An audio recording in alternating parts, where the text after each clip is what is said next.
Hi all, welcome back to PSC life talks.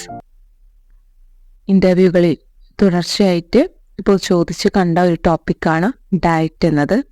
അതിനാൽ തന്നെ എന്താണ് ഡയറ്റ് എന്നും ഡയറ്റിൻ്റെ ചുമതലകൾ എന്താണ് എന്നതിനെ പറ്റിയെല്ലാം ചെറിയൊരു വീഡിയോ ചെയ്യാമെന്ന് വിചാരിച്ചു. കാരണം ഒരുപാട് പേര് കമൻറ്റിൽ ഇത് ചോദിച്ചിട്ടുണ്ട്. പക്ഷെ എനിക്ക് കമൻറ്റിൽ പറയാൻ അല്ലെങ്കിൽ ടൈപ്പ് ചെയ്ത് നൽകാൻ കഴിയുന്നതിനൊക്കെ കൂടുതൽ ചുമതലകളുണ്ട് ഡയറ്റിന്.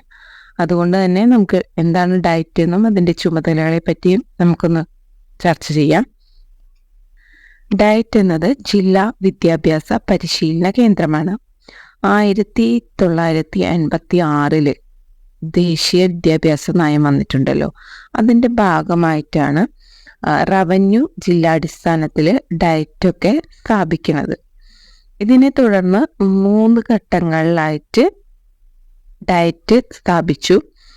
1992 14 ജില്ലയിലും ഡയറ്റുകളുടെ ഒരു നിർമ്മാണം പൂർത്തിയായത്. എലിമെന്ററി വിദ്യാഭ്യാസത്തിന്റെ ഗുണമേന്മ വികസിപ്പിക്കുക എന്ന പ്രാഥമിക ലക്ഷ്യത്തോടെയാണ് ഡയറ്റുകൾ സ്ഥാപിച്ചിട്ടുള്ളത്. 4 വരെയുള്ള കുട്ടികളുടെ വിദ്യാഭ്യാസത്തിന്റെ ഗുണമേന്മ വികസിപ്പിക്കുക, അതുപോലെ അതിനാവശ്യമായ എല്ലാ സഹകരണവും നൽകുക. വിദ്യാഭ്യാസ മേഖലയിൽ നിലനിന്നിരുന്ന അടിസ്ഥാന പ്രശ്നങ്ങളെ ഗവേഷണാത്മകമായിട്ട് സമീപിക്കുന്നതിനും പരിഹാര പ്രവർത്തനങ്ങൾ നിർദ്ദേശിക്കുന്നതിനുമെല്ലാം ഈ സ്ഥാപനത്തെ ചുമതലപ്പെടുത്തുകയുണ്ടായി.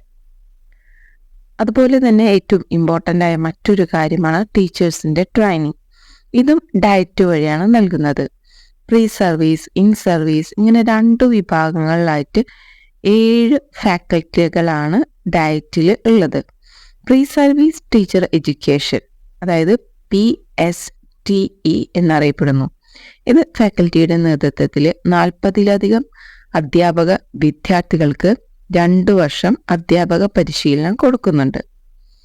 പ്ലാനിംഗ് ആൻഡ് മാനേജ്മെന്റ്, അത് in service field interaction, innovation and coordination. അതുപോലെ തന്നെ എഡ്യൂക്കേഷണൽ ടെക്നോളജി അഥവാ ET, curriculum material development and evolution, work experience, district resource unit എന്നിങ്ങനെ 6 തരത്തിൽ 6 ഫാക്കൽറ്റികൾ ഇൻ സർവീസ് മേഖലയിൽ പ്രവർത്തിക്കുന്നു. അങ്ങനെ വ്യത്യസ്തമായ ഗ്രൂപ്പുകൾ തിരിച്ച് നമ്മുടെ ടീച്ചേഴ്സിൻ്റെ ഒരു പരിശീലനം ഏറ്റവും മികച്ചതാക്കുക എന്നുള്ളൊരു ദൗത്യം കൂടി ഡയറ്റിനുണ്ട്. നമുക്ക് ജസ്റ്റ് ഒന്ന് ഇത്രയും ഉണ്ട്, അതായത് ഇത് ഏതെല്ലാമാണ് ഈ 7 എന്നൊന്നും ചോദിക്കില്ല, ജസ്റ്റ് നമുക്ക് പറയാം 7 ആണ് ഉള്ളത്, 7 ഫാക്കൽറ്റികളാണ് ഉള്ളത് എന്നും അത് പ്രീ സർവീസ് അതുപോലെ തന്നെ ഇൻ സർവീസ് എന്നിങ്ങനെ 2 വിഭാഗങ്ങളിലായിട്ടാണ് പ്രവർത്തിക്കുന്നത് എന്നെല്ലാം നമുക്ക് ഇതിനോട് ചേർന്ന് പറയാവുന്നതാണ്. മറ്റൊന്ന്, ഇതിനാവശ്യമായിട്ടുള്ള ധനസഹായം, ഈ പ്രവർത്തനങ്ങൾക്ക് ആവശ്യമായിട്ടുള്ള ധനസഹായം എന്നത് മാനവശേഷി വികസന വകുപ്പ് സംസ്ഥാന സർക്കാരുകൾ വഴി ഇവർക്ക് ലഭ്യമാക്കും. ഓരോ ഡയറ്റിലും പ്രിൻസിപ്പൽമാർ ഉൾപ്പെടെ 21 ഫാക്കൽറ്റികളാണ് ഉണ്ടായിരിക്കുക. പ്രീ സർവീസിൽ 8ഉം മറ്റ് ഫാക്കൽറ്റിയിൽ 2 വീതം, അതായത് ഓരോ സെക്ഷനും ഉണ്ടല്ലോ അതിനെല്ലാത്തിനും 2 ഫാക്കൽറ്റി വീതം ഉണ്ടായിരിക്കും. ഇനി ഇതിൻ്റെ മറ്റ് ചുമതലകൾ എന്തെല്ലാമാണ്? എലമെൻ്ററി എഡ്യൂക്കേഷൻ, അതുപോലെ തന്നെ പ്രീ സർവീസ്, ഇൻ സർവീസ് ടീച്ചേഴ്സിൻ്റെ പരിശീലനം, ഇത് 2ആണ് മുഖ്യമായിട്ട് നമുക്ക് പറയാനുള്ള കാര്യങ്ങൾ. പിന്നെ നമുക്ക് ഒന്നുകൂടി പറഞ്ഞു, 1986 ദേശീയ വിദ്യാഭ്യാസ നയത്തിൻ്റെ ഭാഗമാണ് എന്നുകൂടി പറയാം.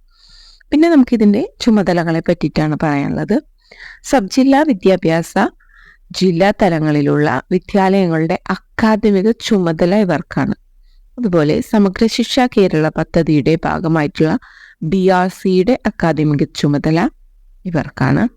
ജില്ലാതല റിസോഴ്സ് ഗ്രൂപ്പ് സജ്ജമാക്കൽ, പാദവാർഷിക, അർദ്ധവാർഷിക, വാർഷിക പരീക്ഷകളുടെ ചോദ്യ പേപ്പർ നിർമ്മാണം, പ്രധാന അധ്യാപക അവർക്ക് ആവശ്യമായ നിർദ്ദേശങ്ങൾ, പ്രധാന അധ്യാപകർക്ക് ആവശ്യമായ നിർദ്ദേശങ്ങൾ നൽകൽ. പിന്നെ അതുപോലെ തന്നെ പ്രഥമാധ്യാപക അവർക്ക് ആവശ്യമായിട്ടുള്ള പരിശീലനങ്ങൾ, റിവ്യൂ മീറ്റിങ്ങുകൾ ഇതൊക്കെ ഇവരാണ് നടത്തുന്നത്. ജില്ലയിലെ വിദ്യാഭ്യാസ ഓഫീസർമാരുടെ റിവ്യൂ യോഗങ്ങൾ ഉണ്ടാകും. അതിൻ്റെ അക്കാദമിക ചുമതല ഡയറ്റിനാണ്. മറ്റൊന്ന്, ത്രിതല പഞ്ചായത്ത് പദ്ധതി രൂപീകരണത്തിന് നേതൃത്വം നൽകുന്നതും ഡയറ്റാണ്. വിദ്യാഭ്യാസ വകുപ്പിൻ്റെ SSKയുടെ ഡയറ്റുകളുടെ പദ്ധതി രൂപീകരണം SCRT, CMAT, കൈറ്റ്, പരീക്ഷാ ഭവൻ, DPI എന്നിവർ ആവശ്യപ്പെടുന്ന മുറയ്ക്ക് ഫാക്കൽറ്റിയുടെ സേവനം അവിടെ ലഭ്യമാക്കണം. ജില്ലാ തലത്തിലും സംസ്ഥാന തലത്തിലുമായിട്ട് ഗവേഷണ പ്രവർത്തനങ്ങളിൽ ഏർപ്പെടൽ, തുല്യതാ പരിപാടി, പെൺകുട്ടികളുടെയും പാർശ്വവൽക്കരിക്കപ്പെട്ടവരുടെയും വിദ്യാഭ്യാസത്തിൽ ഇടപെടൽ, അവർക്ക് ആവശ്യമായ നല്ല വിദ്യാഭ്യാസം നൽകാനായിട്ടുള്ള എല്ലാ കാര്യങ്ങളും ചെയ്തു കൊടുക്കുന്നത് ഡയറ്റ് തന്നെയാണ്. ക്ലാസ്സിൽ നേരിടുന്ന പഠന പ്രശ്നങ്ങൾ അത് പരിഹരിക്കാനായിട്ടുള്ള ട്രൈ ഔട്ടുകൾ ചെയ്യുന്നത് ഇവരുടെ ഒരു നേതൃത്വത്തിലാണ്. പഠന പ്രക്രിയ ലളിതമാക്കാനായിട്ടുള്ള സാങ്കേതിക വിദ്യ വികസിപ്പിക്കുക എന്ന ദൗത്യവും ഡയറ്റിൻ്റെതാണ്. മറ്റൊന്ന്, ജില്ലയിലെ കലാ കായിക പ്രവൃത്തി പരിചയ പഠനം ഏകോപിപ്പിക്കുക എന്നുള്ളതാണ്. തീർച്ചയായിട്ടും ഇപ്പോൾ കലാകായിക പ്രവൃത്തി പരിചയ പഠനത്തിന് വളരെ ഇമ്പോർട്ടൻസ് ഉണ്ട്. അത് ഏകോപിപ്പിക്കേണ്ടത് ഡയറ്റിൻ്റെ തന്നെ ചുമതലയാണ്. എന്നിങ്ങനെ അക്കാദമിക പ്രവർത്തനങ്ങളിൽ ഇടപെടുക എന്നത് ഡയറ്റിൻ്റെ ചുമതലയാണ്. പ്രൈമറി സ്കൂൾ സംവിധാനം ശക്തമായി മുന്നോട്ട് കൊണ്ടുപോകുന്നതിനുള്ള അക്കാദമികവും അതുപോലെ തന്നെ സമീപനപരവുമായിട്ടുള്ള പിന്തുണ നൽകുന്നത് പ്രധാനമായും ഡയറ്റുകളാണ്. ഇതെല്ലാമാണ് ചുമതലകൾ. മുൻപ് നമ്മൾ പറഞ്ഞു ഇതിൻ്റെ പ്രധാന കാര്യങ്ങൾ, ഇതിനെ സംബന്ധിക്കുന്ന കാര്യങ്ങൾ, അതായത് ഇതിൻ്റെ സ്ഥാപിതമായ കാര്യങ്ങൾ, അതിലെ മെയിൻ എന്തൊക്കെ കാര്യങ്ങളാണ് ഡയറ്റ് മുൻനിർത്തി ചെയ്യുന്നത് എന്ന് പറഞ്ഞു. ജസ്റ്റ് ഇത്രയും കാര്യങ്ങൾ ജസ്റ്റ് ഒന്ന് അറിഞ്ഞു വയ്ക്കുക. കാരണം ഡയറ്റ് എന്താണെന്നും ഡയറ്റിൻ്റെ പ്രധാന ചുമതലകൾ എന്താണെന്നും ചോദിക്കുന്നുണ്ട്. തീർച്ചയായിട്ടും ഇതിലെ 2 or 3 ചുമതലകളെങ്കിലും പറയാനായിട്ട് നമ്മൾ അറിഞ്ഞിരിക്കണം.